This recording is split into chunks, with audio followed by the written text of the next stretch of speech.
Quedan con ustedes Leobardo Espinosa, Jorge Torre y Bruce Julis, en producción de Eric Bolio y Ricardo Camela. ¿Qué tal? ¿Cómo le va? Qué gusto saludarle en este lunes 24 de abril aquí en la capital de Puebla, en las realidades y opiniones de México Prioridad. Esta noche no nos acompaña Jorgito Torres, te mando un abrazo, Jorge. Sí nos acompaña mi querido Bruce Julis. ¿Qué tal, ¿Cómo estás, mi querido Leo? Bruce? Muy bien, muy contento de estar aquí lunes. Mucho calor, mucho tráfico y estamos arrancando las clases, entonces también eso hace que en la mañana y en la tarde se desquicia el tráfico. Tú estás como no te embona nada, ¿verdad? No quiero dice utilizar, el presidente, yo no quiero utilizar dice esa el presidente expresión. Peña Nieto, ningún chile te embona. Qué Dios increíble, qué increíble. Sí lo dijo, yo no creo que lo haya dicho. Mira. Yo no creo que lo haya dicho.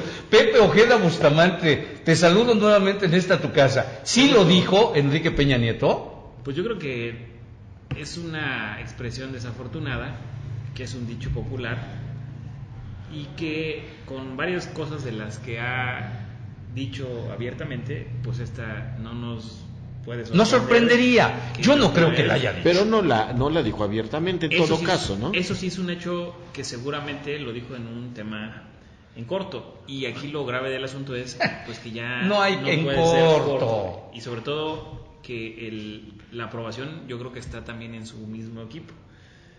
Es decir, en su mismo equipo ya no lo aprueban, por eso se filtra este tipo de Sí, claro, la verdad es que con esos amigos el presidente Peña Nieto no necesita enemigos en ningún lado. Sí, porque sí es muy desafortunado que seguramente lo dijo en corto y que lo hayan... Digo, y si lo decimos tú, Pepe, si lo dice Leo, si lo digo yo, peor aún. No, si lo dices tú, te viene hasta de queda maravilla, corto, ¿no? ¿no? Hasta queda corto el asunto, ¿no? Pero lo lamentable de este asunto es que ya las cosas son tan graves que ya mejor las tomamos a chunga.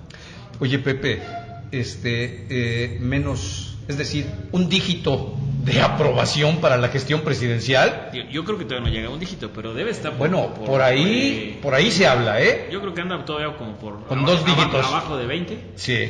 Y que todavía no llega. Yo creo que todavía no rebasa los 15, porque es un tema muy complejo. Si solamente analizáramos el puro voto duro del PRI, pues está por arriba, claro, de ese. Ahora, claro, los se lo mismos da. priistas, su nivel de aprobación es que tampoco lo quieren, por eso mismo está abajito del 20, ¿no? O sea, bueno, es difícil, ¿no?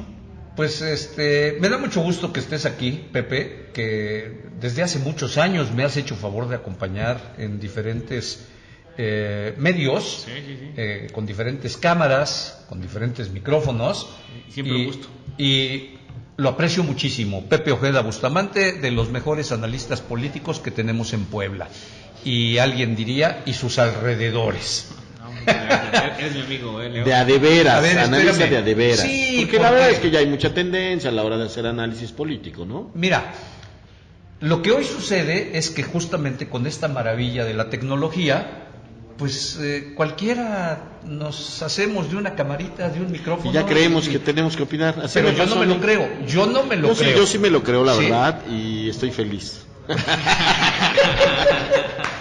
Bueno, pues está bien. No, pero la verdad, tú tienes conocimiento, Bruce, y tienes la experiencia de campo que justamente tu quehacer profesional te da mucho. Claro, Leo. ¿Para qué hablar? Pero mira, Leo, yo creo que, y Pepe no me dejará mentir, sobre todo cuando se trata de analizar y generar un comentario que al final nosotros siempre lo hemos dicho, ¿no? Es una opinión desde un punto de vista, pues muy personal, quizá muchas veces influenciado, pero sí tratamos de que todo lo que se comenta no esté sesgado. Sí, que no haya incluso una situación personal, porque también a la hora de analizar, a veces te tocas el corazón, ¿no? Es como cuando te dicen el pronóstico de tu equipo favorito y aunque sabes que es malo, dices, no, pues yo creo que ahora sí gana. No, entonces pero hay que ser frío, ¿no? Hay que ser frío. Ahí lo que pasa, y estarás de acuerdo conmigo, Pepe, es que dices, con el corazón le voy a mi equipo, con mi dinero le voy al otro, ¿no? O sea, sí, sobre todo que ahí entra un ingrediente fundamental, es decir, ¿con qué partido te puede ir mejor y con qué partido le puede ir mejor a México? Claro. ¿Sí? O quitemos partido, ¿con qué persona le puede ir a México? Aunque a mí no me vaya bien. Me quitaste la pregunta de inmediato, ¿eh? Eso es bien difícil de poder hacer. Claro. ¿sí? Es como cuando uno parte, hace poquito vi en las redes sociales el número 9 o el número 6, y había dos personas, uno de un lado y otra de otra, ¿no? Es decir, el mismo número lo podemos Tiene ver diferente perspectiva. de diferente perspectiva, y cuando tú analizas desde la perspectiva que te influencia o tienes una influencia pues del corazón, de la pasión o de o que tienes un compromiso económico con alguien, pues difícilmente vas a poder hacer. Corres el riesgo de no hacerlo. Lo mejor es pues mejor no hablar. Claro. A lo mejor no, cuando tienes una responsabilidad. Claro. Y más en estos tiempos donde desafortunadamente se le invierte tanto a ese tipo de cuestiones, ¿no? Ya hablamos de encuestas, hablamos de comentarios, hablamos de análisis. Y bueno, pues lo cierto es que aquí en México Prioridad lo que tratamos es de ser lo más objetivos, tratamos de... Por eso hablamos de realidades, ¿no? Y opiniones. Porque las realidades, aunque puedan tener también diferentes perspectivas, pues ahí están. Sí, por ejemplo, el caso de Francia, a mí me llama mucho la atención cómo es posible que le voten a la ultraderecha, ¿no? Y que el partido, digo, que también fue muy significativo, yo creo que eso va a ser muy representativo para México, ganó con el 22%, 23%, bueno, pasa de una segunda vuelta. Exacto. Pero la ultraderecha, el 23%, el que le sigue, 22, 21%, ¿no? Una diferencia mínima. Y los que le siguen, que eran como las mejores opciones, en 18%, ¿no? 18, 19%. Pero lo que voy, y con esta lógica que están aquí planteando de manera muy interesante, muy brillante, es decir, ¿por qué votan la ultraderecha? Pues porque en su perspectiva, pues es la mejor opción. Claro. Y en su perspectiva, lo que necesita el país es esa parte, ¿no? De repente pueden cuestionar los de la izquierda o la ultraizquierda, que cómo es posible que exista ese tipo de personas que voten cuando el país está cayéndose, ¿no? Y estén votando a la ultraderecha, ¿no? Pero al final no es que voten a la ultraderecha, es la perspectiva de la ciudadanía en el momento coyuntural que se vive, ¿no? Claro. Y en México también el momento coyuntural que se vive, difícilmente se puede pensar que van a votar a la derecha y a la ultraderecha, ¿sí? Porque ya han dado confianza, han dado el voto. Y los resultados han estado muy lejos. ¿Sí?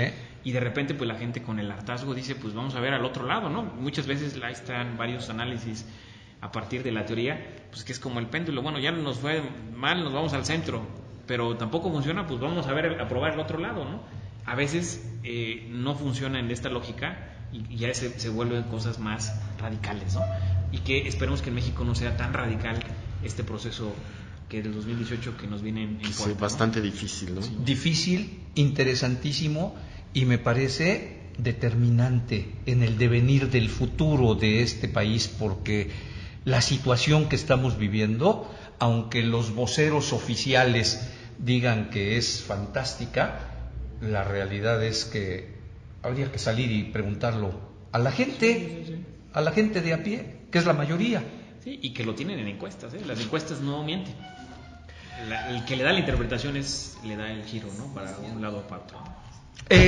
Yo no quiero que se pase desapercibido este tema de este ilustre personaje de la izquierda mexicana, y recuerdo en el 68 a Marcelino Perelló Valls, de los principales líderes del Consejo. Ideólogos ahí.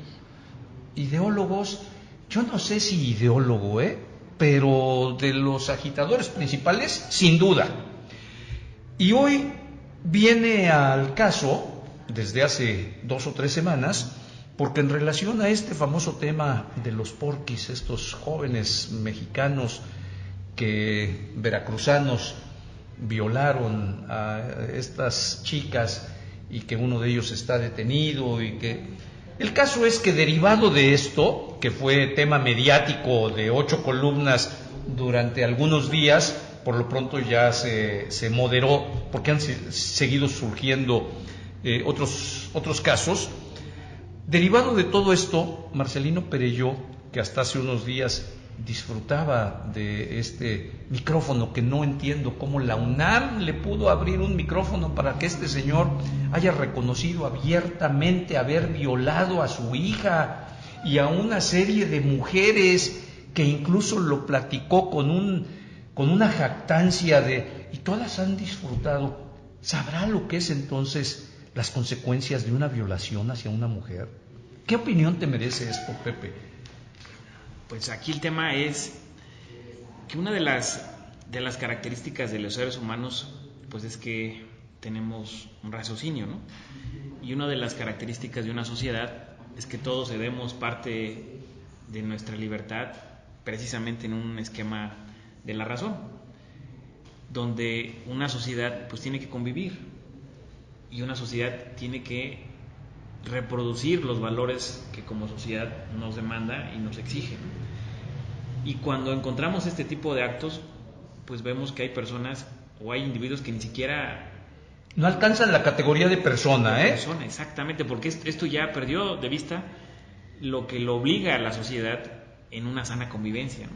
Entonces él está partiendo de que como sociedad él está ajeno a ella y él tiene su propio secta o su propia esquema de sociedad que está fuera y distante de lo que pues la mayor parte de los mexicanos o la mayor parte de la sociedad mexicana pues ha estipulado, ¿no?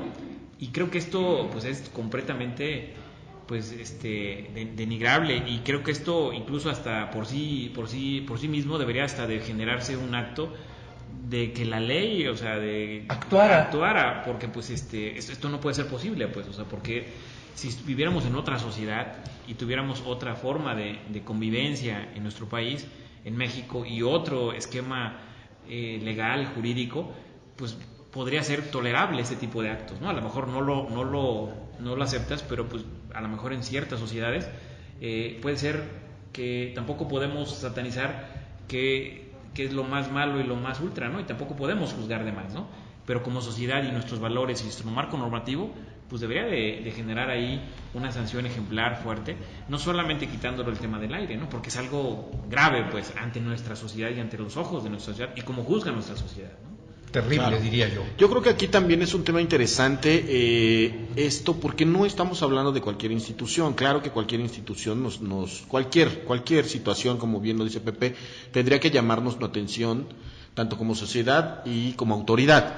Pero también hay que enfatizar que es la Casa de Estudios de México, ¿no? Que es la Universidad Autónoma de México, que tiene o debería o goza de un prestigio en específico y que además cobija tanto estudiante, y que es de las principales plataformas incluso de investigación, de líderes y de muchas cosas que se generan en este país. Entonces ese es el primer punto, ¿no? La UNAM yo creo que debería manifestar algo más, no nada más sacarlo del aire. Segundo, yo creo que esto es una llamada de atención pues para revisar cómo se están conduciendo y cómo están manejando pues en esta época ciertas figuras que a lo mejor en su momento fueron adecuadas y hoy ya no lo son, porque bien lo dices, el señor no llega ahí por un mérito quizá muy propio, que no sea este movimiento que en su momento lo enarboló y lo llevó a ese puesto, ¿no? Entonces, que como muchos que no es garantía, ¿no? O sea, que no es garantía. Y han vivido del sistema. No, y después del 68 se han acomodado muy bien muchísimos de estos personajes. Entonces, eso nos hace ver como sociedad, claro, y como sociedad nos hace ver que no necesariamente las personas que participaron o estuvieron ahí necesariamente fueron o son las adecuadas. Son honorables, ¿no? Entonces, exacto, no, la honorabilidad no se genera por un acto o por una situación. Entonces yo creo que aquí son dos puntos importantes. Primero, cuál es, no solo la UNAM, sino todas las universidades, hacer recapitular qué están generando en sus centros de estudio, quiénes están al frente de, en este caso todavía más grave, porque tú bien lo dices, cualquiera agarra un micrófono y una cámara y hoy en YouTube, en Facebook, en donde tú quieras haces tu programa y lo transmites. Pero este es un programa que estaba avalado y respaldado por la Casa de Estudios Mayor de México. Entonces, doblemente tendrían que dar una explicación de qué es lo que está pasando, porque si lo digo yo, si yo me expreso de alguna manera errónea o equivocada, pues bueno, vamos a pensar que soy nadie. Pero cuando estamos hablando de una persona que estuvo al frente, que se cataloga como un líder, imagínate todos los jovencitos, porque debe haber todos los jovencitos que admiran a este hombre por lo que en su momento representó. Entonces eso es un riesgo. Fíjate que qué interesante, yo no lo estaba viendo por lo que representa la caja de resonancia de la UNAM. Claro. Y sí, realmente tienes toda la razón, y coincido también con lo que dice Leo, es doblemente, triplemente grave que desde esta casa de estudio, que es la máxima casa de estudio, desde estos micrófonos, que en sentido estricto son una estación de radio de cultura, ¿sí? De divulgación, de cultura, que precisamente pasa esto, ¿no? Cuando incluso podemos ver que Narro, ¿no? Por ejemplo, Narro, ¿por qué es tan reconocido como secretario de Salud? ¿Y por qué tiene tantas posibilidades incluso dentro del PRI? Pues porque representa... Porque viene de ahí, ¿no? Lo respalda. Juan Ramón Goldenberg de la Fuente. Exacto, Goldenberg. Y lo que representan no es solamente esta persona por sí mismo, sino todo lo que hay detrás y del respaldo de una casa de estudios como lo representa la UNAM. Pero regresando un poco para darle más limón a este esquema, no solamente representa, sino todo lo que pudo haber dicho en los años que estuvo al frente de la estación. Claro. Hoy es de lo que nos enteramos, ¿eh? Sí, es lo que te digo, todos esos jóvenes para los cuales él era un ídolo, un referente, ¿no? Sí, sí, que le daba el norte, que le daba el sur, y creo que ese es el tema de lo más grave, es decir, ahora hay que revisar todo lo que dijo en el momento que lo dijo, ¿no? Y eso es algo terrible, ¿no? Porque ¿cuáles los filtros que hay en las universidades? Algo también que es muy significativo, la mayor confianza de las instituciones que hay son las universidades. Claro. El segundo término, el ámbito académico. El segundo término, la iglesia, y en tercer término, el ejército. Está por encima el ejército, el PP, me parece. Pero están ahí en el sube empate. y baja. Sí. Pero en México, porque si nos vamos a otros países, la iglesia no representa nada, ni el ejército, ¿no? Sí. Las universidades sí, a nivel internacional sí representan. Pero también ha habido varios ejemplos de que se han analizado por qué las universidades están en el primer lugar de credibilidad. Porque el primer lugar de percepción de la ciudadanía. Y lo que dicen muchos estudios es que las universidades no están expuestas a la sociedad. Este caso se expone en evidencia lo que está. Perdón, me estás diciendo que no se oye mucho, que si nos acercamos un poquito más al micrófono, ¿sí nos estamos oyendo? A ver, sí. Y allá también. Sí, estamos bien. Bueno, en el monitoreo que nosotros hacemos aquí. De todos modos, vamos a hablar más fuerte como hombres, a ver si podemos. Quiero mandar un saludo, nos está viendo Esteban Guevara, te mando un saludo, mi querido Leo, Esteban, Armando Suárez, también gracias Armando, Juan Irineo Huerta Novas también, le mandamos saludos con mucho cariño. Juan Francisco Méndez Priantes, pues es de la casa. Juanito Menéndez Priantes, pues claro, caray. También hace realidades y opinión, y también los lunes nada más que a las 7 de la mañana. Nada más que él madruga, porque dicen que al que madruga Dios lo ayuda. Un saludo y Moreno lo persigue. Paco Espinosa Flores, te mandamos un saludo. Fabi Cisne también nos está viendo. Qué bárbara. Antonieta Camacho, le mandamos un beso, también gracias por seguirnos. Alro Luna, también, mi querido Leo. Alma Rosa, un beso. Sí, también Juan Enrique García Hernández, mi tío, le mando un saludo. Cristian Iván, Miri C. Villanueva, Eric Bolio, Carlos Rubio, compadre, te mando un saludo. Alfredo Lubier y...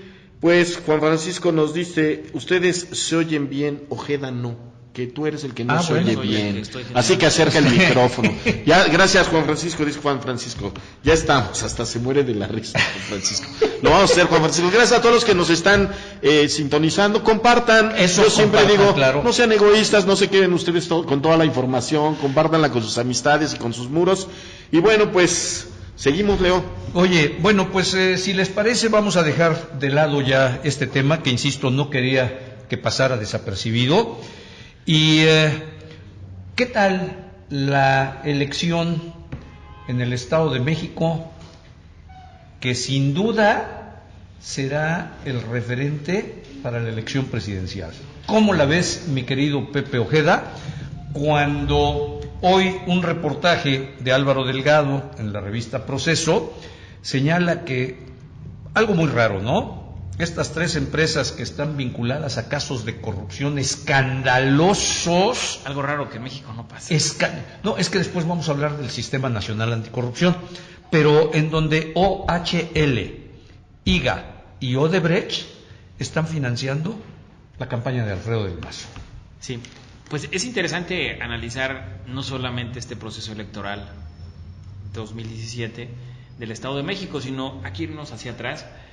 Y el Estado de México, una de las cosas que mejor hace, la mejor estructura que tiene el PRI, la mejor estructura que le funciona en los procesos electorales, pues precisamente es la del Estado de México. Y la mejor que funciona precisamente es en momentos de la gobernatura. Pero ¿por qué funciona la estructura del PRI? Porque no necesita tener niveles de aprobación del presidente de la República, no necesita tener niveles de aprobación de sus gobernadores, porque también el gobernador no es el mejor gobernador, anda también cercano a los 20 puntos, 23 puntos. Erubiel Ávila Villegas. Sí. Pero ¿por qué es tan fuerte y por qué sigue siendo competitivo el Partido Revolucionario Institucional en el Estado de México? Porque gran parte de su estrategia precisamente es la forma de cómo mueve sus estructuras, de cómo a partir de prebendas bien organizadas y dirigidas. Sí, claro.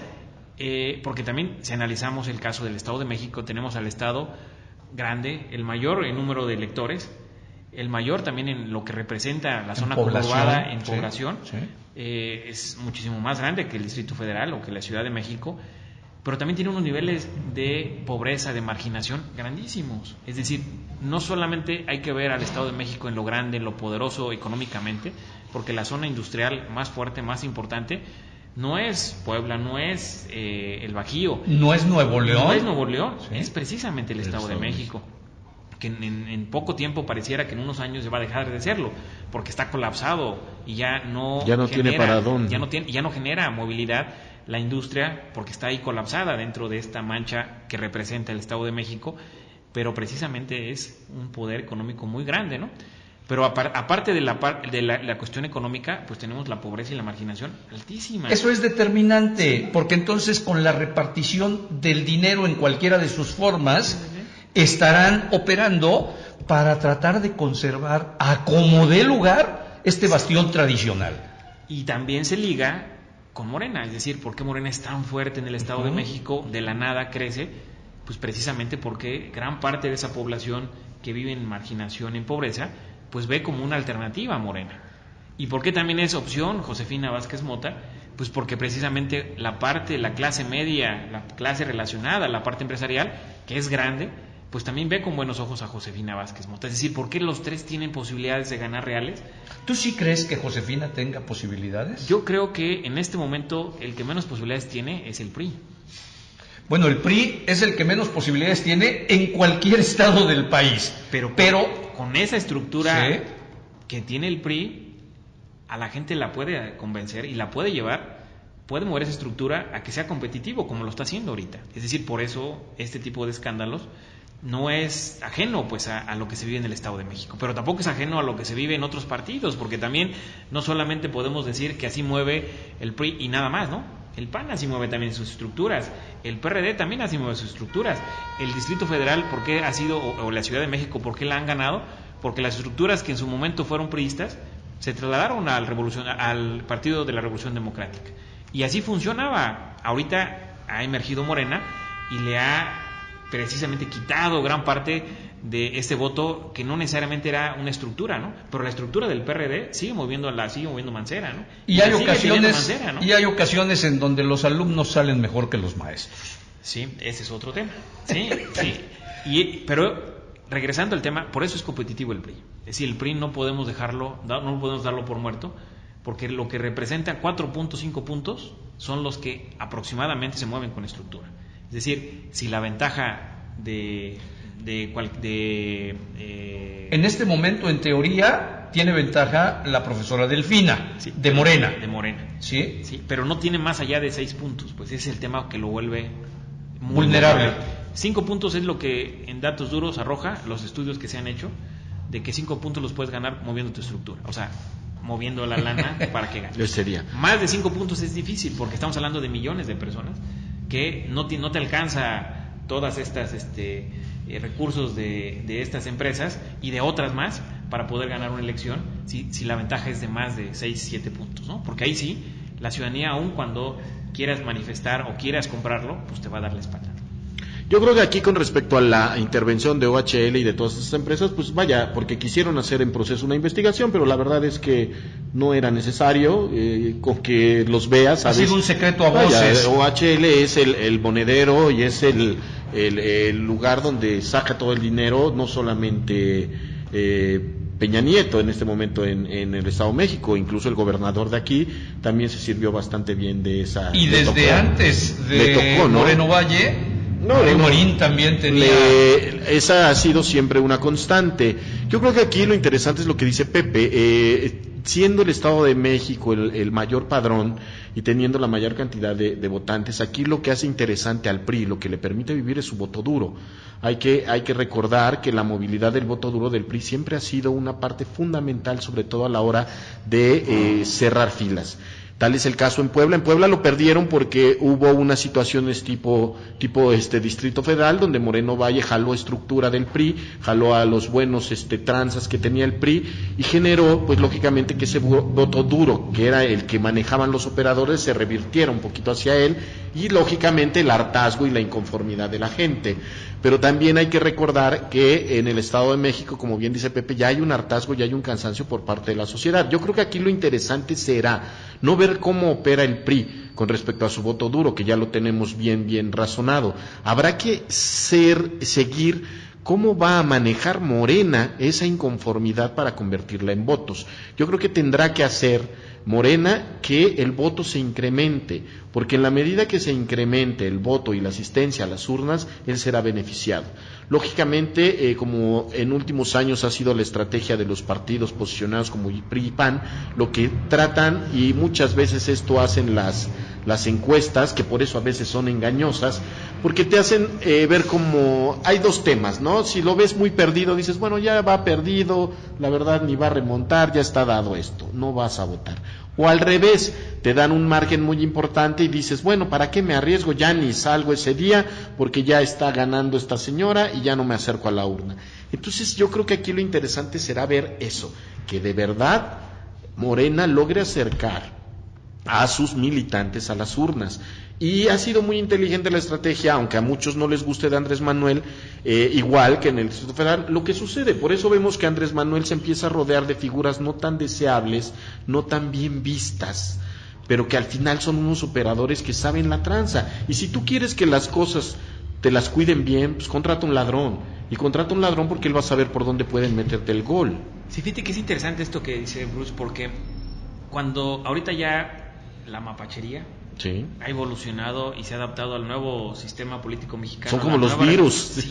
No hay vacuna. Se vuelven inmunes, ¿no? Sí. Y el tema es que precisamente ese es el tema significativo. Es decir, no solamente tienes que hacer que vaya a tu estructura, sino tienes que hacer que no vaya a la otra estructura. Eso es importante. Y es impresionante cómo, si te llegan a ti que mueves la estructura en esta colonia o en este barrio, porque ese es el que va a garantizar que los que están en el padrón salgan a votar.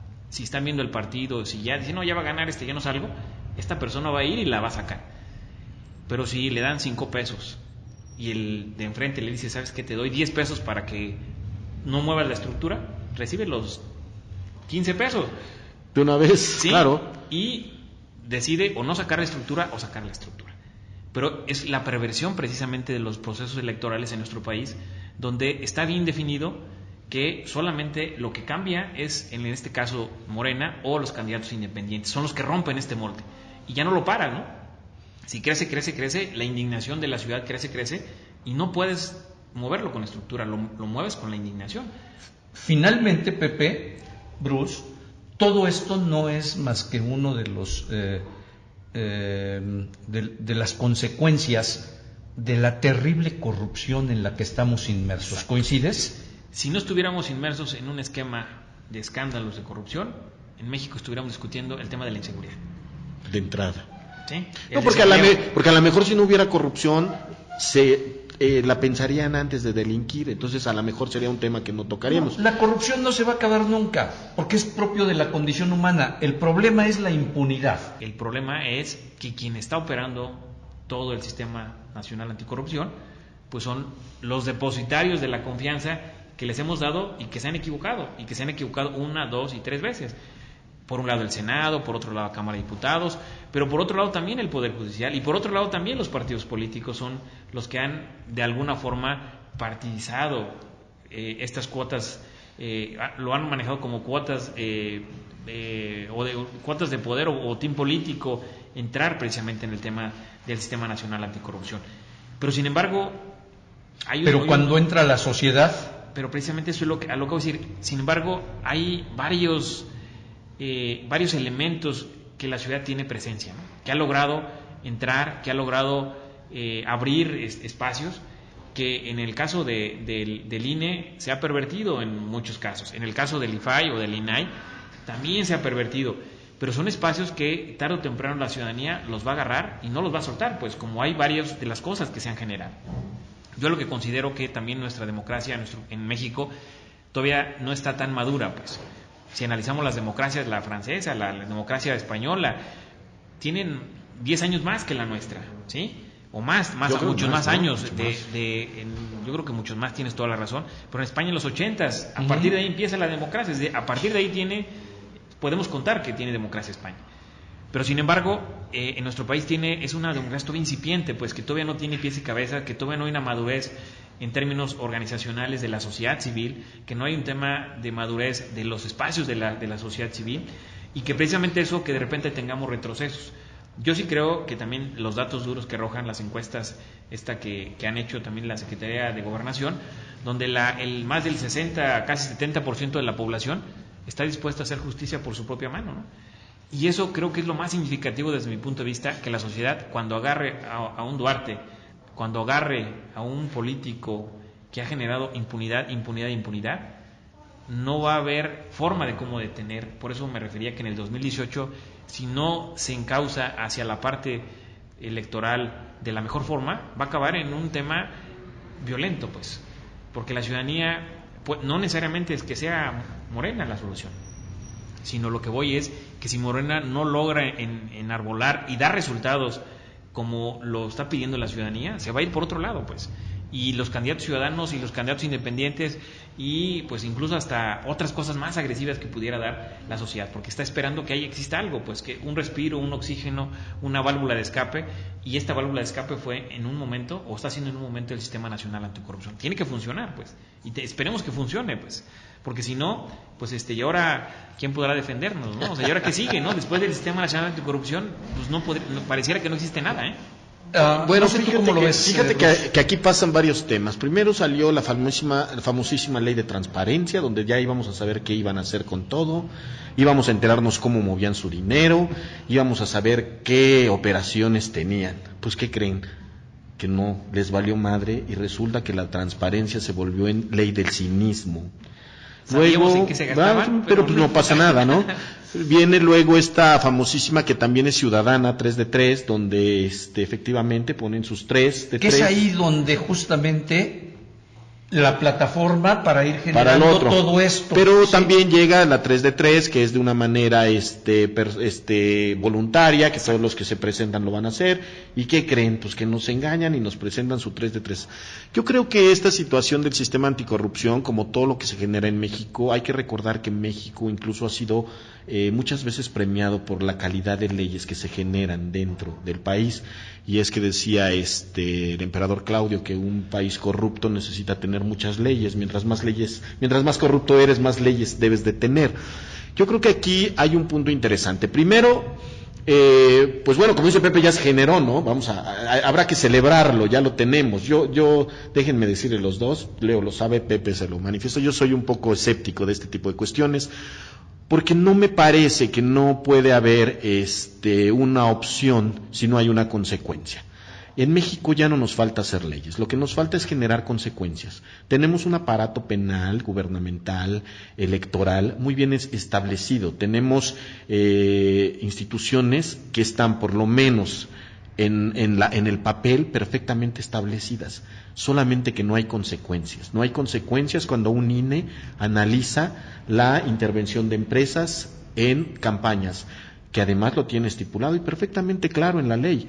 Tenemos un INE que no actúa cuando hay quien está haciendo precampañas con dinero que no sabemos de dónde viene. Bueno, sí sabemos todos, pero el INE no sabe. Y hay una ley que le dice qué hacer al INE cuando pasa esto, pero tampoco lo hace.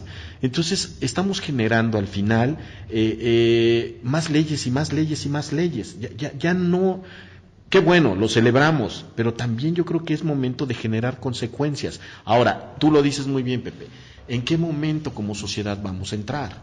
O sea, creo que ya es momento, no se trata nada más de hacer candidatos independientes, porque muchos dicen, viene el candidato independiente, ¿no? Ahora sí viene otra época, no, yo creo que está bien, qué bueno que haya esta apertura, pero tenemos también los ciudadanos que involucrarnos en todos los temas. ¿Por qué? Porque si no lo hacemos, siempre estamos, Andrés Manuel no va a venir a arreglar nada, ni Pedro Ferriz, ni este señor, ya se me olvidó su nombre y yo que quiero votar por él, por Álvarez y Casa. Entonces yo creo que es interesante todo este tema, pero también como sociedad necesitamos ya darle un seguimiento, pero pasa lo que decíamos hace rato con la votación del Estado de México, que dices, no, ya para qué lo sigo. O sea, la gente está, su reacción es desatender lo que deberíamos ya empezar a atender, ¿no? Y entonces a la sombra de eso, pues los que están ahí generan un campo de cultivo, un caldo de cultivo para poder, decía Carpizo, cuando le preguntaban por qué él era procurador, decía, mira, yo creo que debo de ser procurador porque si la gente que cree que puede haber justicia, que está cansada, que tiene miedo de esto, se aleja, pues bueno, les dejas todo a estos cuates, ¿no? Un personaje bastante... ¿Verdad? Y además en su momento bastante polémico, porque le tocó, digo, desafortunadamente cuando entras al gobierno, de poco te salas, porque Carpizo entró muy bien, y luego salió con su investigación de los periódicos en la caja, y no sé qué tanta cosa. Pero bueno, volviendo al sistema anticorrupción, yo creo que es bueno. Es bueno porque debemos generar este tipo de acciones, pero yo creo que ya es momento de generar consecuencias de esto y actos, porque estamos viendo incluso aquí en Puebla que el debate gira alrededor de quién va a nombrar al fiscal anticorrupción, y resulta que quién lo va a nombrar. No, lo va a nombrar el fiscal Víctor Carranca, porque eso es lo que dice la ley. Ahí, pues, todos hubiéramos querido que fuera la sociedad a través de los organismos colegiados, a través de las instituciones académicas, a través de los diferentes sectores, quien nombrara. Ahí está coja esta ley, tan está coja que ya empezó este sistema y no hay fiscal en México a nivel nacional, no se han puesto de acuerdo. Por eso. Porque es una cuota de poder, es una cuota política, exacto. No es una respuesta a la ciudadanía. Y está a modo como lo hacen todos los partidos. Sin embargo, yo creo que tendríamos que partir de entender que la montaña de corrupción en la que está inmerso nuestro México es de tal magnitud. Yo, si se vale la analogía, diría esto es como el Everest, y la sociedad está apenas, con todo este tipo de expresiones e iniciativas, está apenas poniéndose las botas, los piolets, la tienda de campaña. Fue a comprarlos, todavía apenas, todavía ni siquiera, no estoy haciendo la lista de lo que va a necesitar. Pues sí, claro. O sea, es que es muy diferente cuando uno se da cuenta de esta perspectiva tan desalentadora, que si no se arma este andamiaje, pues más difícil va a ser todavía. Y es una lucha de largo plazo, no es que se pretenda... Exacto. Sí. Pero el largo plazo tiene que ver momentos intermedios, y yo creo que sí es fundamental el tema de las consecuencias. Si no hay consecuencias, por supuesto, si no hay evidencias de que realmente este esquema funciona, y no como cacería de brujas, como sucedía de un sexenio a otro, y que cuando la con eso se justificaba, todo, incluso con este tema de Duarte, ¿no? Y que agarro a Duarte y dejo a la esposa y al concuño. Sí, no, y al final, pues agarras a una persona, pero no desactivas o desarticulas todo una estructura montada para la corrupción y para la impunidad y toda esta parte. Pero creo que es interesante en la lógica decir, sí tiene que haber consecuencias. Incluso me parece interesante esta lógica que comenta Bruce, en el sentido, incluso no debería debe existir ni siquiera la Comisión Nacional de Derechos Humanos. Es decir, la Comisión Nacional de Derechos Humanos está para salvaguardar que el policía, que sus funciones salvaguardar, pues no se exceda, ¿no? Sí. Es decir, y tampoco debería existir las comisiones o secretarías de la mujer. Es decir, no necesitas una instancia de mujer cuando la sociedad debería de garantizar por sí mismo esos derechos. O el tema de transparencia, es decir, con las comisiones o los institutos de transparencia, el INAI y todo lo que esto conlleva, pues es una instancia intermedia que duplica funciones. Es decir, al final ella no produce la información, es la que te va a garantizar que te lo den. Y creas una super mega infraestructura, ¿no? O el INE, ¿no? Que es uno de los gravísimos problemas también de nuestro México, esta obesidad del aparato burocrático. Impresionante. ¿Sí? Y Comisión Nacional, comisiones estatales, órgano garante de transparencia nacional, los estatales, el tema de la parte electoral, ¿no? El INE y los OPLES en los estados. Los OPLES están destinados a desaparecer en un rato porque no tiene sentido. Si tienes una estructura grandísima y todavía le generas otra más para que esto conlleve. Pero esto precisamente va, y creo que tienes toda la razón, Bruce, en el sentido de que la mayor parte de la gente en nuestro país ya está vacunada contra todo este tipo de actos. Por eso la gente está alejada, ¿no? Por eso los niveles de aprobación, por eso la gente que sale a votar es menos. Claro. Por eso decir, es que ya es lo mismo. Aquí el tema, que todos los que creemos que sí pueden funcionar las cosas, yo estoy del lado contrario con Bruce, es decir, yo sí creo que debemos darle el beneficio de la duda, pero yo también creo que tenemos que estar cerca. Claro. Y tenemos que apostarle y tenemos que estar destinándole tiempo que pareciera que no nos corresponde porque trabajamos en la iniciativa porque nosotros privada, tenemos que ganarnos el pan de cada día, claro, mientras nuestros políticos... Sí, y a lo mejor tenemos que destinarle tiempo adicional, es parte de la responsabilidad. Claro. Si analizamos lo que pasa en otros países europeos, en Estados Unidos, en América Latina sobre todo también, donde la sociedad está presente pues en la toma de decisiones. Donde en Brasil, por ejemplo, ¿por qué Brasil, a pesar de todos sus demoles que tiene también de corrupción, por qué un hospital, parte de la responsabilidad de administrar ese hospital está en la colonia? Está en esta parte de segmento de la población que tiene que ser corresponsable para que un hospital funcione. Claro. O una escuela. No solamente en Estados Unidos, en varias partes de América Latina, las escuelas están administradas por la administración local, es decir, por los municipios, o por todavía otras instancias más abajo, que pueden ser hasta las juntas auxiliares. ¿Y por qué en nuestro país tenemos un intermedio? La educación es federal, pero de repente el Estado les paga y de repente... Porque no tenemos la conciencia ciudadana que sí tienen esos países, Pepe. Y esa conciencia es responsabilidad que tienes que trabajar horas, que tienes que destinarle horas, que tienes que ver y evaluar al maestro, tú, y ver que si el maestro llegó a clases, pero tú como padre de familia, como parte de esta sociedad inmediata, pues, o sea... Ahí sí funciona, claro, pero es mucha responsabilidad y no es fácil, ¿eh? No, y para eso tienes que tener un contacto directo con tu casa, con tus hijos, con tu esposa, con lo que está sucediendo, con todo este aparato que al final te da flojera, ¿no? Y dices, bueno, ya, mejor pues si de todos modos las cosas están mal, y lo único que sucede es que te alejas y volvemos al origen de la plática de hace rato. ¿Qué pasa? Que los partidos son los más felices porque seguimos manejando un voto duro que a ellos les garantiza estar, les sigue permanecer, siguen administrando la miseria, porque son unos administradores de la miseria, eso es lo único que son, educativa y económica, en todos los sentidos, y a ellos les queda muy bien. Mi querido Pepe, el tiempo se nos está terminando, seguimos con invitados, afortunadamente, y no quiero que Bruce se vaya a sentir, porque me dijo, oye, lo que sí quiero es tocar el tema de esta señora tan bonita, Karime Macías. Karime ya Macías. Y no me he maiciado, ¿eh?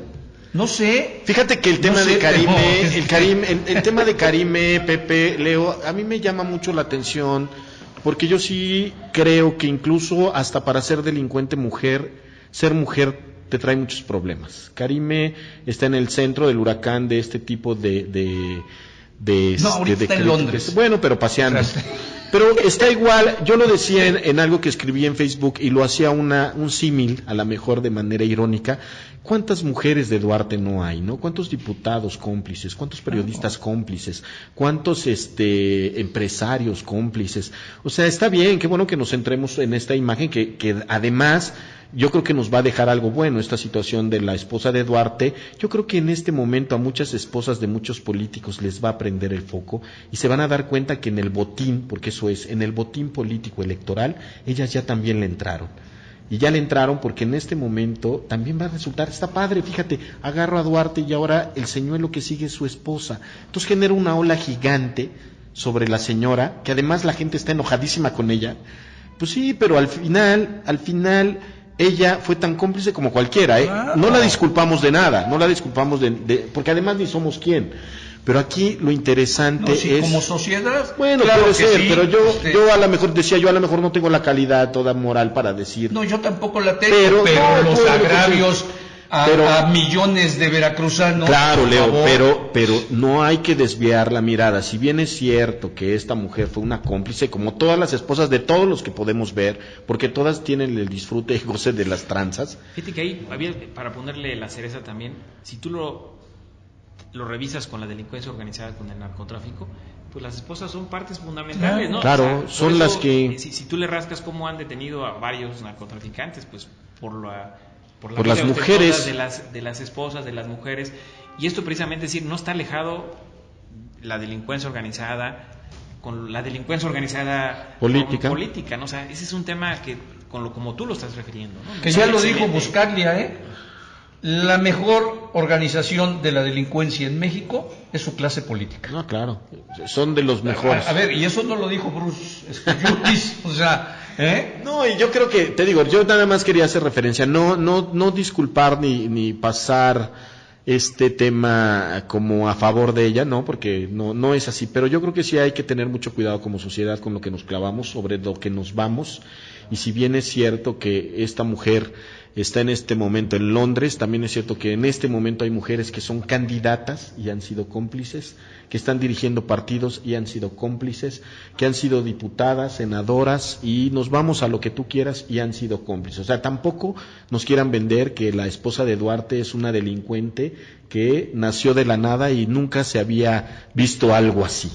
No, lo que pasa es que en este momento está también involucrado. No, pues todos. Por eso. Pero pero a quién quieren crucificar, quieren que crucifiquen a la mujer. La sociedad mexicana no quiere más que atrapen a la señora, por favor. Sí, que a lo mejor pueden perdonarles a lo mejor hasta Duarte, pareciera. Sí, ¿verdad? Porque la mujer no, porque es el machismo que al final también se ve repercutido en el sistema político y en el sistema penal, ¿no? Pero bueno, eso es lo que yo quería tocar, no sé, Pepe, qué piense con respecto a esto.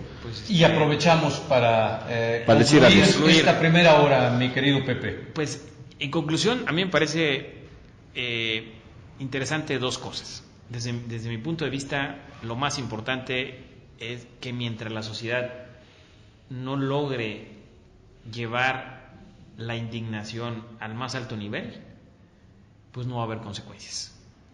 Las consecuencias no van a venir desde la clase política, desde el status quo. Es decir, a nadie le conviene que a Duarte lo hayan agarrado.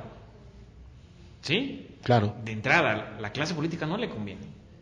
Pero precisamente porque hay una indignación, es porque agarraron a Duarte. Pero no es suficiente con el tema de Duarte, porque la indignación no se resuelve con esto solamente. Sino es muchísimo más allá. Es que realmente el Sistema Nacional Anticorrupción funcione, que realmente generen todos los esquemas, todos los procesos bien establecidos para que no se vuelvan a dar más Duartes. Es decir, entre más transparencia haya, entre más gobiernos abiertos haya, entre más rendición de cuentas exista, es decir, no solamente queremos saber para qué se hizo este puente, ¿sí? Queremos saber cuál es el impacto que va a tener este puente. Porque al final, ¿y por qué pagaste lo que pagaste? ¿Y por qué comparado con otro lugar? ¿Por qué salió más caro acá el puente y allá más barato, no? ¿O por qué en América Latina es mucho más barato que lo que estás pagando aquí? ¿O por la medicina, los medicamentos? Claro. ¿Y por qué los gobiernos estatales tienen que comprar medicamentos 3 veces más caros con el otro estado que está circunvecino, ¿no? Claro. O sea, son esquemas que no puede decir, pero ahí viene la rendición de cuentas, es decir, esa rendición de cuentas. Que realmente me digas y me demuestres que es más barato este medicamento, ¿sí? Que lo compraron allá. Que el pavimento es de mejor calidad y que te va a durar 20 años efectivos y por eso pagaste lo que pagaste y comparado a nivel internacional con los mejores precios. Claro. Pues eso. Mi querido Pepe Ojeda, me encantaría que te quedaras un rato más porque ya está Gerardo Pérez Muñoz aquí, que nos va a platicar un poquito acerca de un foro que hubo el fin de semana pasado en Izúcar de Matamoros y que tiene que ver con todo este escándalo de corrupción en donde se ha entregado la riqueza de nuestro México a empresas extranjeras en términos de minería, en términos del agua, en términos de todo lo que nos podamos imaginar, y son datos escalofriantes. Sí, ahí todavía es más grande que la corrupción. Sí, no, que también es corrupción. Mi querido Bruce, nos quedamos. No sé si te quedas. Sí, nos quedamos. Pues ya está, quiero seguir agradeciendo a Gerardo Oscar Milano, a Carlos Rubio, gracias compadre, a Miriam Ávila, a Armando Torres y Víctor Manuel. Muy bien. Vamos a una muy breve pausa y regresamos, que además de Gerardo Pérez Muñoz tenemos también a Samantha Páez, que nos va a platicar de un concepto que yo acabo de prácticamente de escuchar la gentrificación del centro de nuestra ciudad. Órale, vámonos. Por lo pronto regresamos. Está muy bonito, ¿no?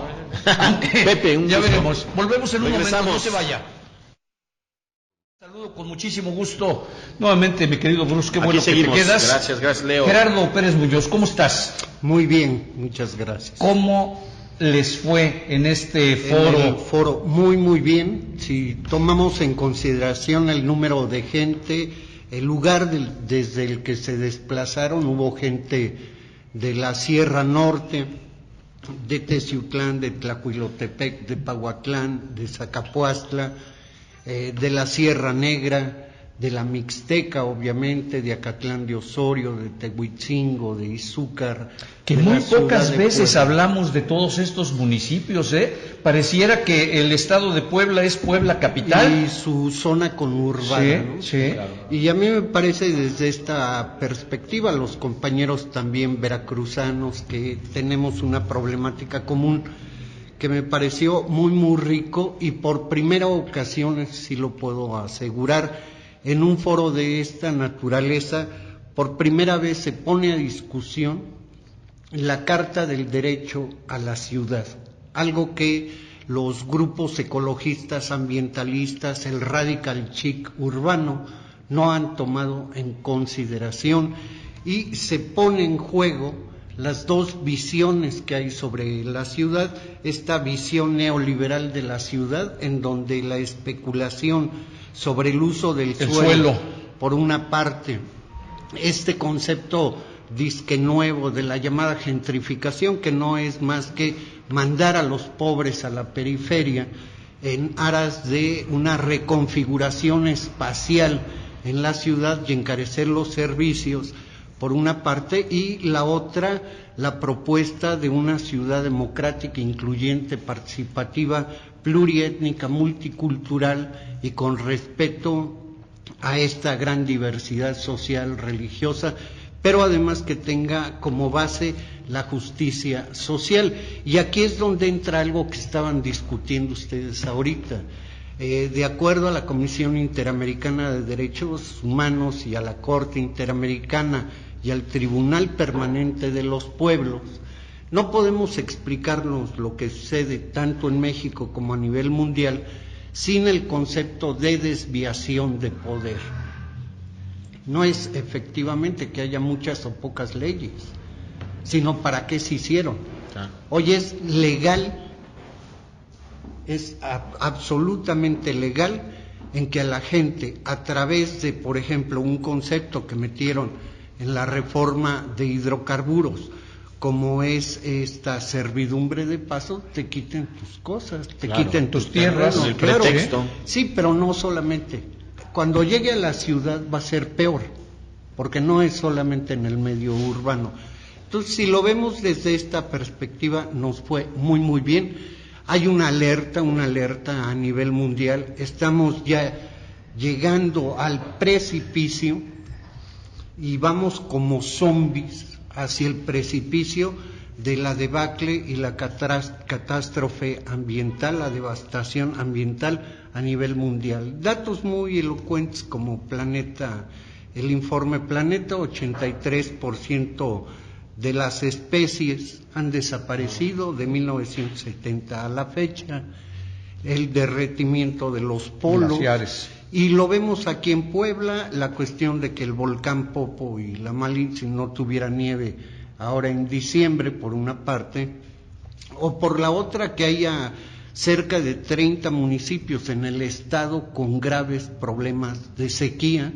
Son consecuencia directa de este modelo de acumulación capitalista, de rapiña y ecocida por una parte, y que este modelo está sustentado fundamentalmente en el uso intensivo de la energía fósil, el petróleo, el gas, el carbón, y que esto ha causado el cambio climático, que es muy grave, y ahí está el informe de los científicos de la ONU, y que tenemos como límite este año para poder revertir las cosas. Este año, no hay otro, plazo. Este trabajo que haces tú, Gerardo, que hacen otros un muchos colectivo. activistas, a eso voy, con los pies puestos sobre la tierra, ¿crees que o a qué expectativas tienen en función a estos términos que parecieran fatales, ¿no?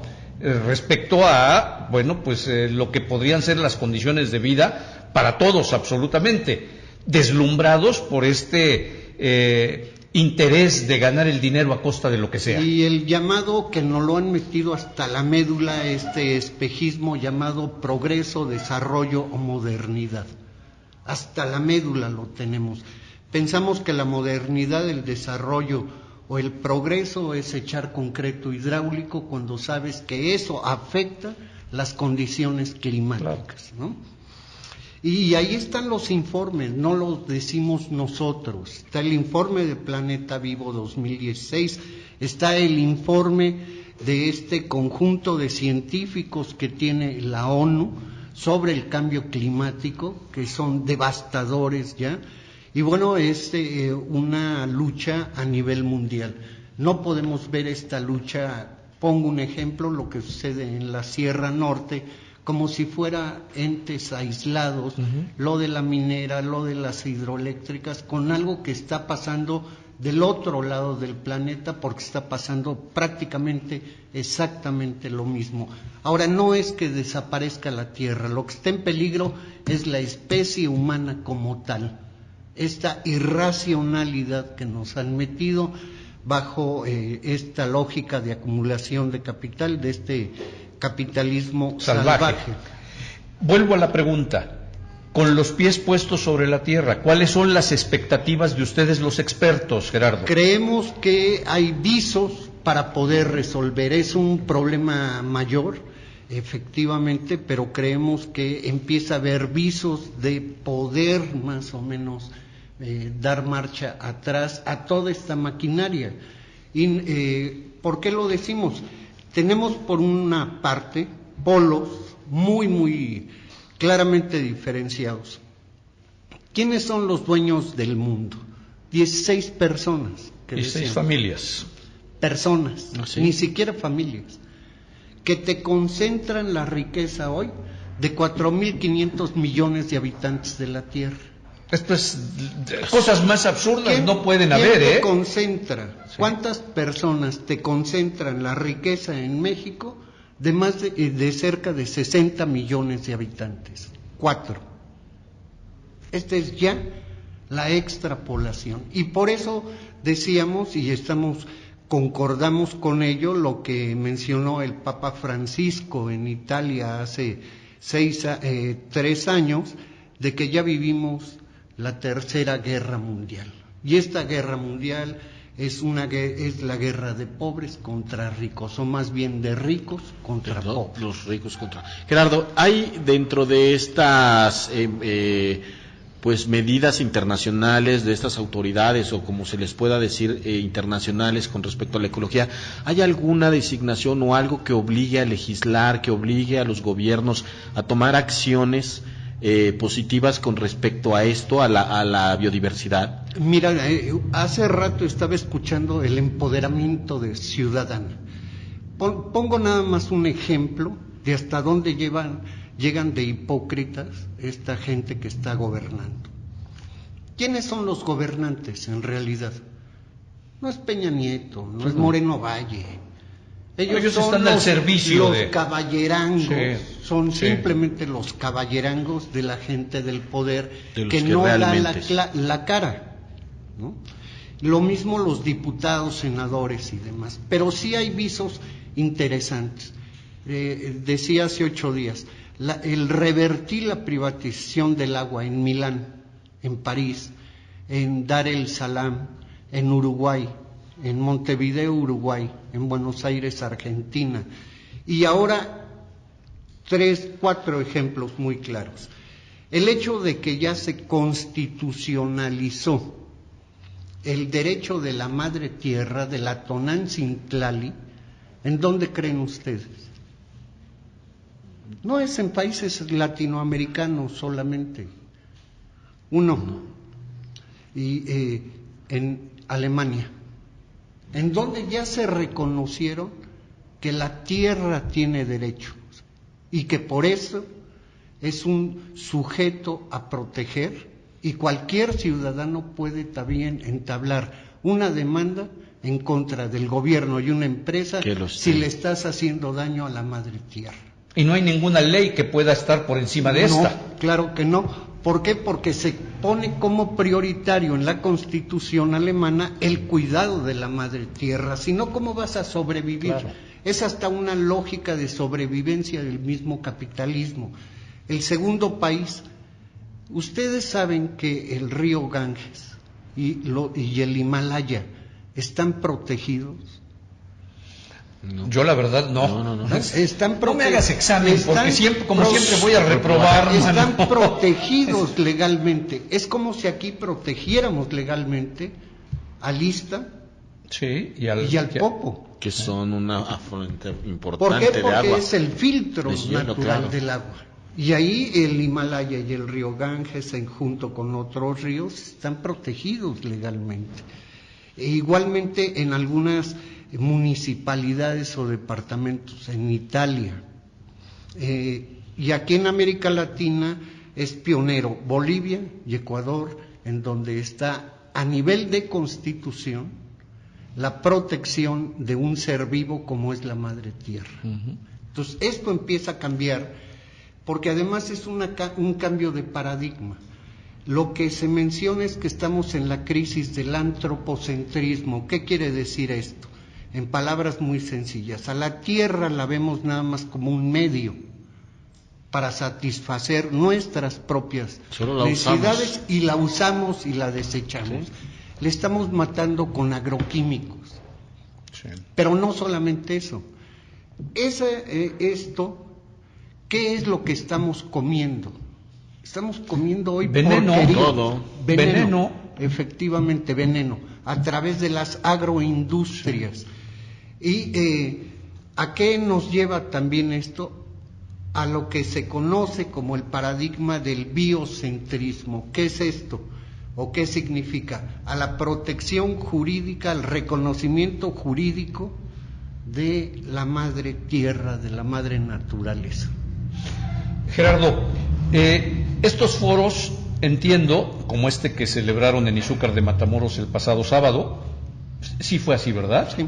Entiendo que estos los estarán replicando en diferentes hay una municipios. Dinámica, ¿no?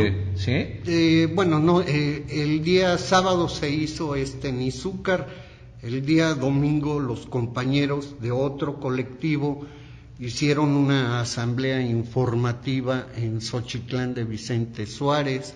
El día sábado y domingo se presentó justamente en Córdoba, Veracruz, que además es una misma franja cultural y social con nosotros. Estuvo el padre Raúl Vera, obispo de Saltillo.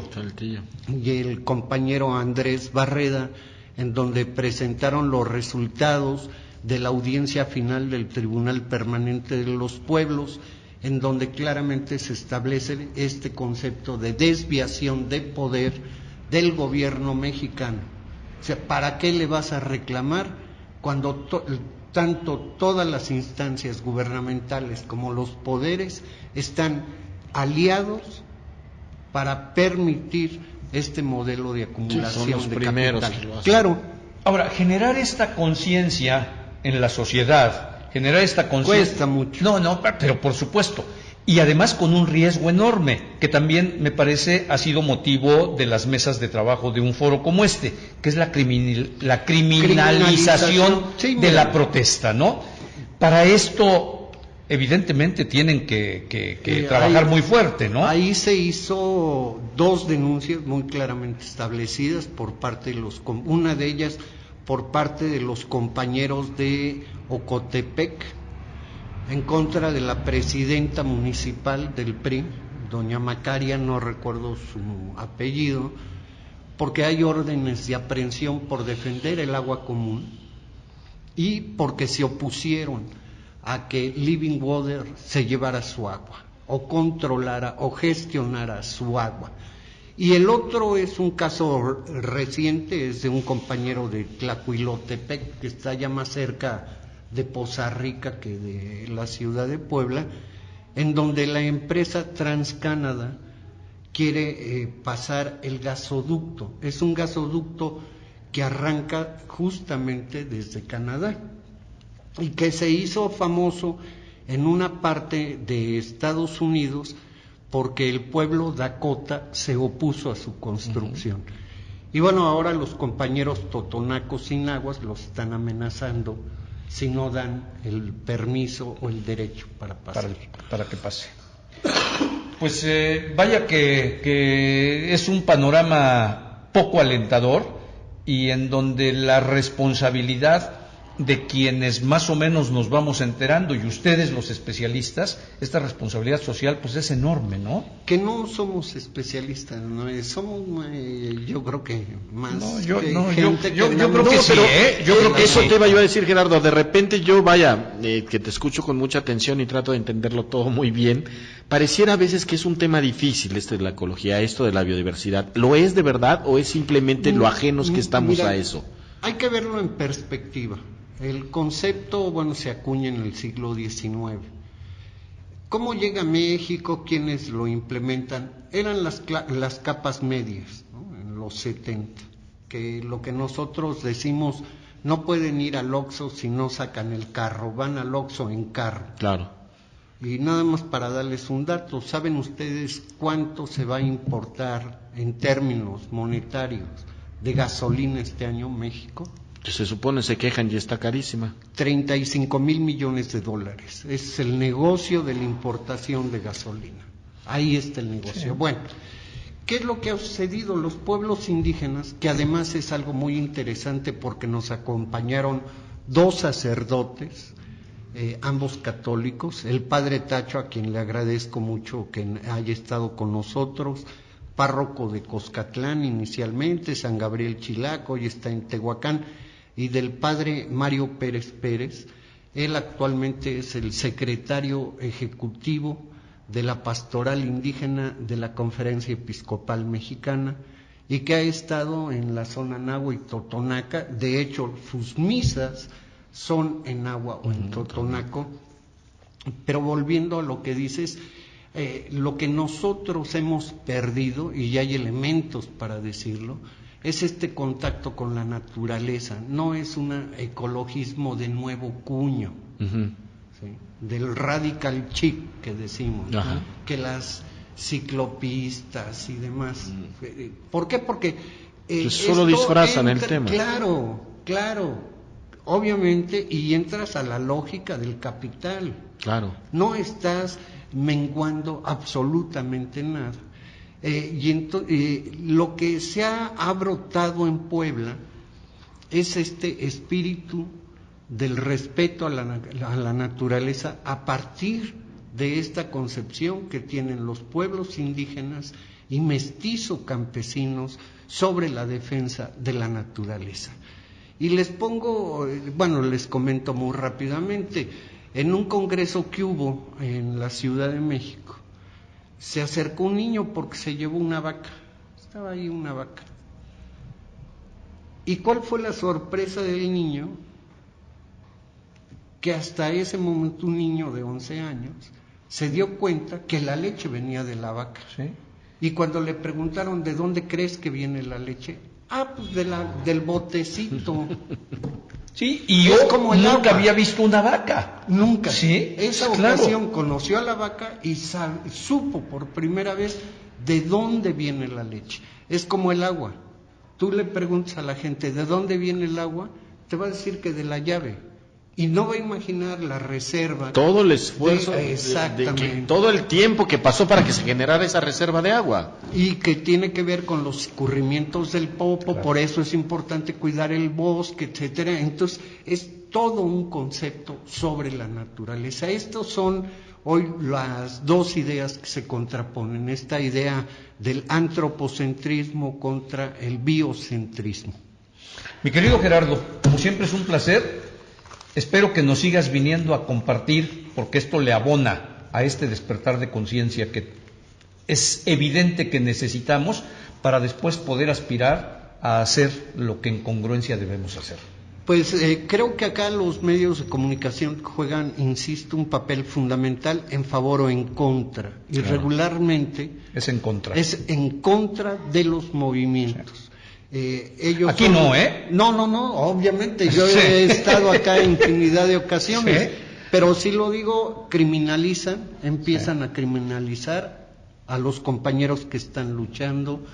No pasan las notas como son, no investigan lo que hay atrás, que son un gran negocio de miles de millones de dólares, que esto es también lo que hay atrás de cada uno de los proyectos de muerte. Y nada más para terminar, efectivamente, como uno de los resolutivos centrales, vamos a hacer un nuevo foro hacia el 5 de junio, que es el Día Mundial del Medio Ambiente, y lo vamos a hacer en una región en donde está inmersa Cemex, la cementera Cemex, que está causando graves problemas, no solo en términos de la deforestación, sino problemas de salud, y ahora el intento que existe para instalar ahí una industria de residuos tóxicos, que es gravísimo.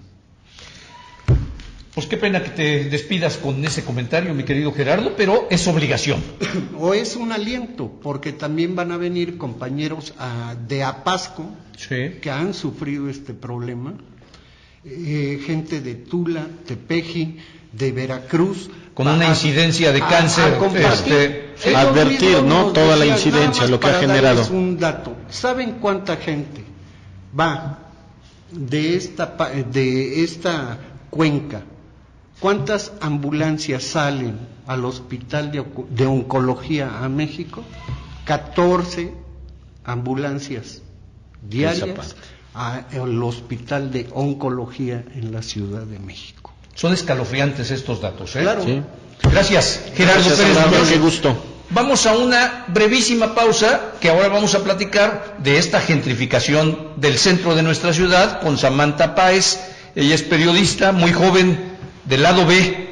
Te mando un abrazo, mi querido Ernesto Aroche Aguilar. Volvemos en un momento, no se vaya. Volvemos. Y cerramos el programa con don Jorge Marcelino Alejo, una institución en el periodismo poblano, su agenda empresarial. Volvemos.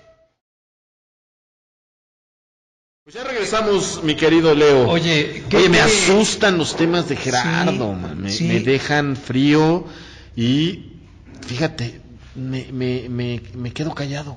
Eso es bien complicado en mí, ¿eh? Es que poco estamos acostumbrados a escuchar acerca de estos temas. ¿Qué desconocimiento tan grande son fundamentales? Tenemos y ahí es en donde me parece que se ha pervertido esta idea de progreso, entrecomillado. Sí, como él lo dice, ¿no? Con relación a cómo nuestros pueblos indígenas y los pueblos indígenas en el mundo han visto este concepto, han tenido esta visión del mundo, ¿no? Esta cosmovisión le llaman los estudiosos. Sí, claro.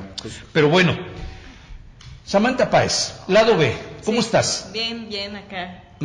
Con gusto de saludarlos a ustedes. Me da mucho gusto saludarte. Gracias, y me encantaría que nos platiques un poco. Publicaste hace un par de semanas un reportaje en Lado B acerca de la gentrificación del centro de nuestra ciudad. ¿Qué es esto? Pues mira, la gentrificación se refiere como un proceso que tiene que ver con el desarrollo de inmobiliario y de varios aspectos, como puede ser turístico, comercial, que lo que hacen es ir desplazando a la gente originaria de los barrios, ¿no?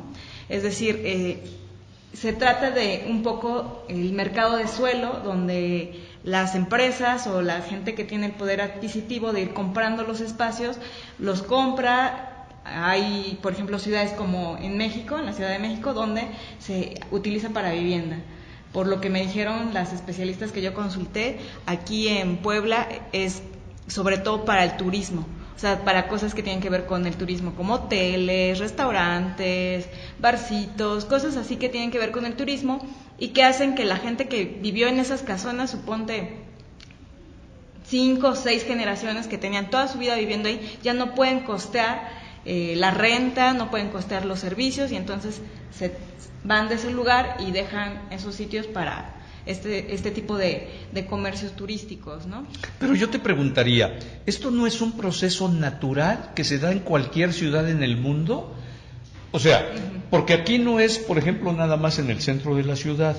Si tú te fijas, por ejemplo, la Avenida Juárez, la zona de Huexotitla, la 43 Oriente, Bellavista, Mirador. el Carmen, el Mirador, que en su momento fueron las colonias en donde se fueron a vivir muchos de los habitantes del centro de nuestra ciudad, pues hoy ya también no es moda, pero hoy también en esta dinámica de una sociedad cualquiera, pues se han ido desplazando también porque van cambiando las vocaciones del uso de suelo y todo. Yo lo que pregunto es eso, ¿no es esto inevitable? Digamos que es un proceso que se ha dado en muchas ciudades, por ejemplo en Londres, en París, en la misma Ciudad de México. Lo que pasa es que este proceso no tiene que ser tan agresivo, ¿no? En marzo pasado fui a un congreso en Argentina donde nos plantearon este tipo de temas, ¿no?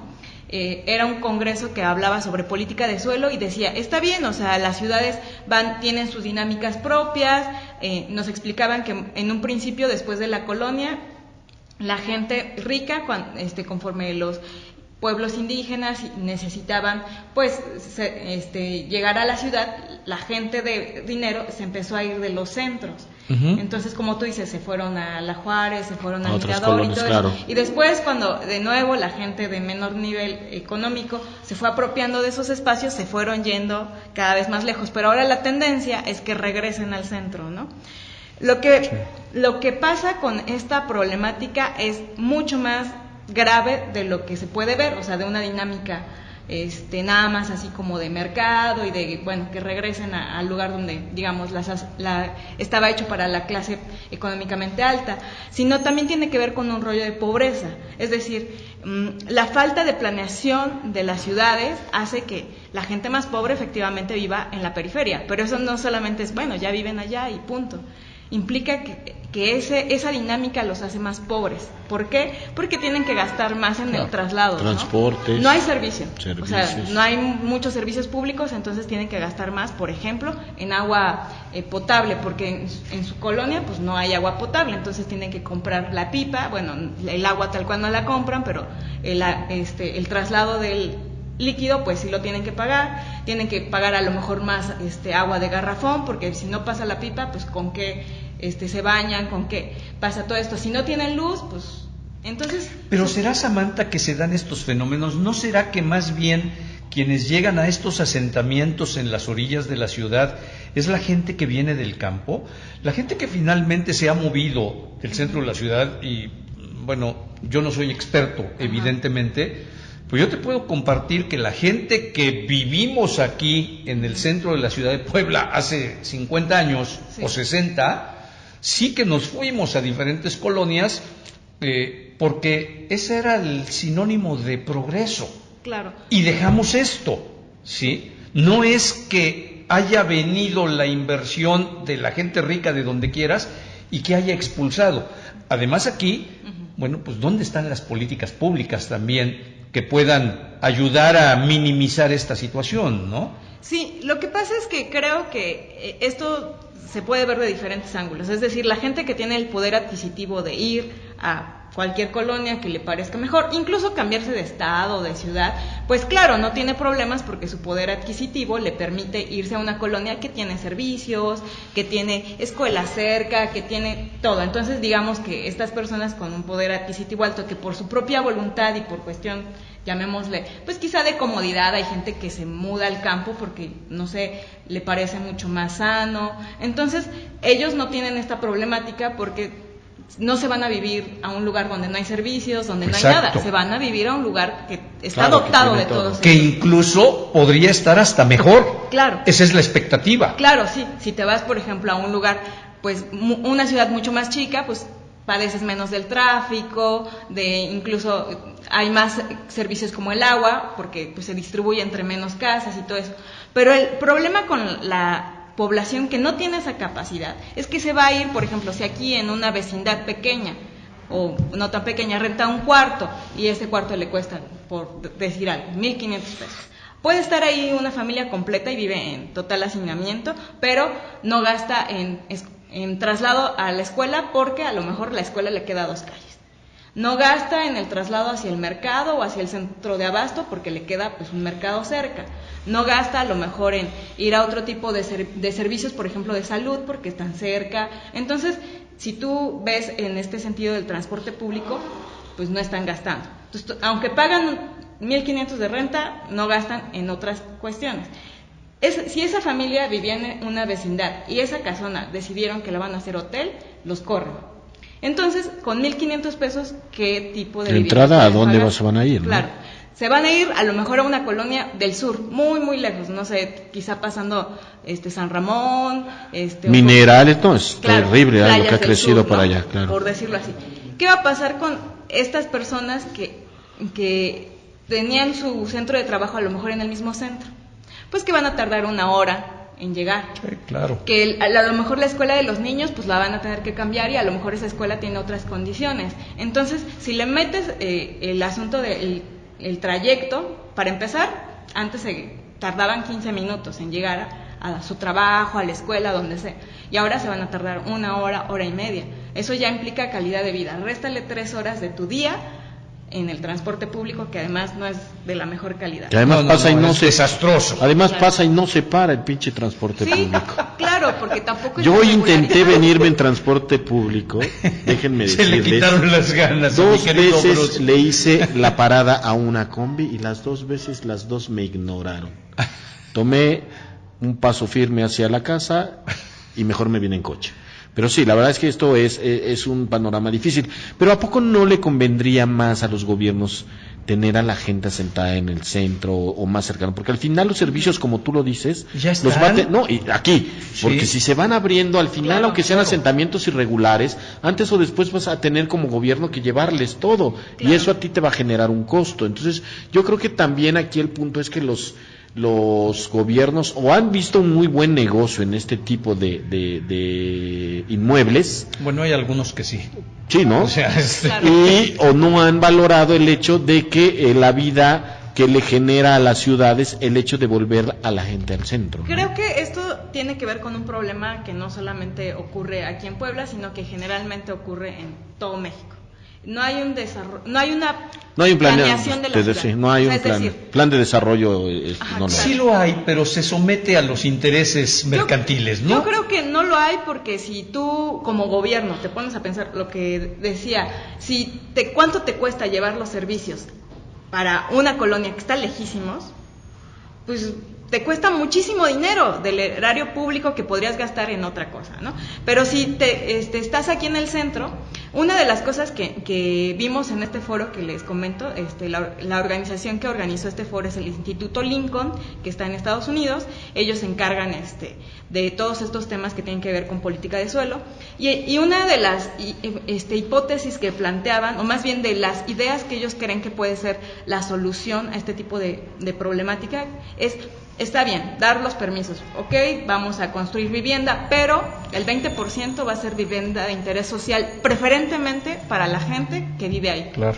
Entonces, no estás expulsando a la gente, le estás dando Otra oportunidad. alternativa. Claro, y también estás dando alternativa a que vengan nuevos habitantes, a que Otras vengan- inversiones. Claro, pero entonces eso solamente lo puede regular el gobierno. O sea, es decir, el agente inmobiliario por sí mismo no va a decir: yo por buena onda, para no expulsar a estas personas, les voy a dar el 20% de vivienda de interés social. O en el caso del turismo, por ejemplo, que es el caso en específico que vivimos aquí en la ciudad de Puebla. O sea, tú estás dándole todas las atracciones, todo lo mejor a gente que se va a ir. O sea, porque vienen y se van, o sea, son turistas. Pues, entonces, ¿qué estás haciendo con los locales? Pues no les estás permitiendo, pues, a las tienditas seguir operando, que es gente también de aquí de la ciudad. Entonces, otra de las ideas es dejar el comercio local. O sea, es decir, sí está bien, vas a hacer un gran restaurante y todo, pues ¿cuál es el atractivo del centro? Pues sus tradiciones, que la gente venga y vea, por ejemplo, aquí la pasita, los tendajones, sapos, lo que hay, todo eso claro. que son tradicionales. Entonces, ok, vas a establecer un un comercio, bueno, dale una parte a los comerciantes locales, ¿no? Quizá ya no van a tener el mismo espacio tan grande o lo que sea, pero les vas a permitir que continúen, ¿no? Igual cuando se establece una nueva edificio de lujo, generalmente son mucho más lujosos, ¿no?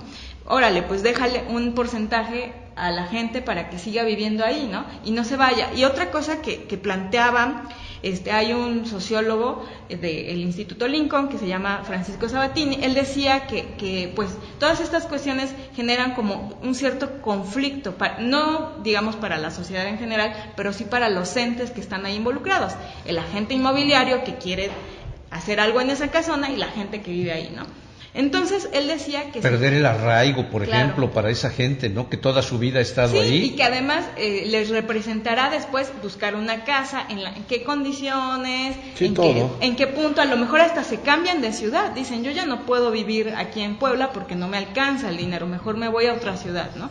Entonces, lo que él habla es como que si se hacen este tipo de políticas de dejar parte a los locales, la gente va a empezar a convivir como de clases altas con clases a lo mejor no tan altas, y entonces entre los dos se pueden como generar una dinámica que les beneficie a los dos. Por supuesto. O sea, es decir, ganar. Claro. Pero esto le compete a la política pública. Claro, no les compete a las empresas, no les compete a los ciudadanos. Tienes que regularlo, Claro, tiene que venir desde el gobierno, y sobre todo lo que le vuelvo a hacer énfasis es porque este tipo de políticas generan pobreza. Puebla es de las ciudades, o sea, es en el estado es el cuarto lugar. Es totalmente excluyente, ¿no? Claro. O sea, tú me estorbas para generar un negocio y además no solo me estorbas, te voy a quitar y del negocio que voy a hacer tú no vas a ganar, al contrario, te voy a perjudicar. Sí, es todo un tema. Sí, entonces como otra de las cuestiones que aquí también quiero poner sobre la mesa es que sí, de alguna manera como población, como ciudadanos podemos hacer algo, o sea, podemos generar una presión, porque el gobierno solamente entiende con presión social, con cuestiones que tienen que ver con su imagen pública comprometida. Entonces, si como sociedad comprendemos que efectivamente si estas personas que viven en las vecindades, ahorita creo que ya no es tan común en los primeros cuadros, pero sí en la parte norte del centro, ahí por la 8, por la 10 todavía hay vecindades donde vive gente pues bastante pobre, pues generar conciencia de que ¿para qué queremos una ciudad de turistas? Si Puebla después deja de ser turística, ¿qué va a pasar con toda esta infraestructura? ¿No? Y toda esta gente ya fue expulsada, ya se sumó a las filas de la pobreza. Entonces, si hacemos conciencia, creo que como sociedad podemos empezar a presionar, a generar que esta gente vea un costo político en no hacer una planeación urbana y entonces decidan hacerla. Samantha, es un placer escucharte. No quiero ser y no quiero opinar por ser juez y parte. Sí, no puedes. Profesionalmente no estoy puedes vinculado justamente al sector turismo y creo que hay algunas razones que finalmente no se contraponen con tu visión de las cosas, ¿sí? Pero el tiempo es un factor contra el que no podemos hacer nada en los medios de comunicación. Te invitaremos próximamente y ahí sí le voy a permitir a mi querido Bruce que él conduzca y yo voy a dar mi opinión como prestador de servicios vinculado al sector turismo. Pero repito, no tiene por qué estar peleada una posición con la otra. No, claro. Okay. Sí. Samantha, muchas gracias. ¿De qué? Que tengas... Gracias a ustedes. Que sigas en esta carrera estando tan joven con estos temas que son verdaderamente importantes. Gracias. Samantha, qué gusto, ¿eh? Vamos rapidísimo. A un corte así rápido en lo que va Eric, por las... Para terminar... En lo que va Eric por las semitas. Vete por las semitas, Eric, ándale. Con don Jorge Marcelino Alejo y su agenda empresarial. Gracias, seguimos. Muy bien. ¿Ya llegamos? ¿Ya nos vamos? Ya casi nos ¿Fue vamos. Eric por las semitas o no? Ya las fue cargar, ¿verdad? Encargaste 3 para cada uno. A ver. 3 para cada uno, estoy a dieta. Yo sí creo que te comes 2. No, Tú te comes 2, pero cualquiera de los demás, con una es mucho más que suficiente. Así que 2, 3, 4, 5, 6. Con bien, eso, ¿no? Don Jorge Marcelino Alejo, qué gusto saludarte en esta primera ocasión aquí conmigo con nosotros, en Realidades y Opiniones de México Prioridad. ¿Cómo estás, Jorge? Bien, Leobardo. Muchas gracias. Gracias a México Prioridad por darme la oportunidad de estar aquí con ustedes. Muy amables, muchas gracias. Un gusto, Bien, siempre un gusto. todo cordial. Con un poco de... mi esposa dice que es exceso de juventud, pero bueno. Es que es increíble que los años no pasan por Jorge. No, lo digo de verdad, ¿eh? Sí. Soy enemigo de adular a nadie, pero tú estás idéntico desde que yo te conozco, Jorgito. ¿Cuál es la fórmula? Pues dormir mucho. Y ser feliz. No, pero sí, bueno, me preguntabas que cómo estaba. Bueno, con exceso de juventud, pero contento y feliz de estar acá. No, hombre, qué gusto. Gracias. Qué gusto. Jorge Marcelino Alejo es un ícono del periodismo de negocios en Puebla. El Sol de Puebla ha sido tu casa desde hace cuántas décadas, cobijando esta columna Agenda Empresarial. En el Sol de Puebla trabajé nada más como reportero 33 años. Nada más. Nada más. Obviamente, como, digamos, sí sigo escribiendo, yo me retiré de la reporteada en el Acércate 2009, al micrófono, Jorge. En el 2009, y van más de 4 décadas que estoy colaborando con el Sol de Puebla, y obviamente la columna Agenda Empresarial, que es la que me hiciste favor de mencionar hace un momento, lleva 35 años. La inicié en 1982. Mi edad, Oye. tiene mi edad prácticamente. ¿Sabes? Por eso Años me gusta más, que años venga menos. Bruce aquí y que esté en esta mesa, porque su sentido del humor raya en lo absurdo, en lo ridículo. En lo ridículo. Oye, se me estaba pasando, nos está también viendo y nos manda saludos Ruth Zárate, que estuvo hace 8 días con nosotros. Un saludo, Ruth. Sí. Ruth, con mucho cariño. También Héctor García, que ya no está, pero pues bueno, dejó aquí los saludos para el buen Gerardo, y lógicamente del tema que hablamos, el Sí. cual pues fue interesante. Gustavo Ortega, muy buenas noches. Nos Gustavo saluda. Ortega. Ortega. ¿Ortega? Sí, es Gustavo Ortega. Bueno, y nos desea muy buenas noches a Pues todos. un saludo también. Gustavo, y pues a todos los que nos están viendo les agradecemos, perdón, pero es que si no mando los saludos luego nos reclaman, y aquí los que mandan son los que nos ven. Sin duda. No, muy bien. Oye, Jorge, y cubriendo esta fuente empresarial, ¿qué de verdad los empresarios son tan malos? ¿O somos? Pues yo me incluyo, nomás que yo soy en muy pequeña escala, ¿no? Es modesto y se Porque- apellida demasiado. ¿Por qué? Porque mucha gente sataniza el sector empresarial. ¿Tú qué opinión tienes? Mira, yo siento que se le satanizó mucho en las décadas 70s, 80s. Y esto se originó por el enfrentamiento que había con el sector público, que de hecho persiste, pero ya lo han manejado de otra forma. Sin embargo, en esas décadas sí se dio un enfrentamiento. Tal cual, ¿eh? Sí. Sí, aquí en Puebla. Sí, mira, a mí me tocó cubrir los paros del comercio, los paros industriales. Claro, no fueron en su totalidad, al 100%. Sí. Pero sí un buen porcentaje, que yo me acuerdo de un paro comercial que llegó cercano al 70%. Sí se dio ese enfrentamiento.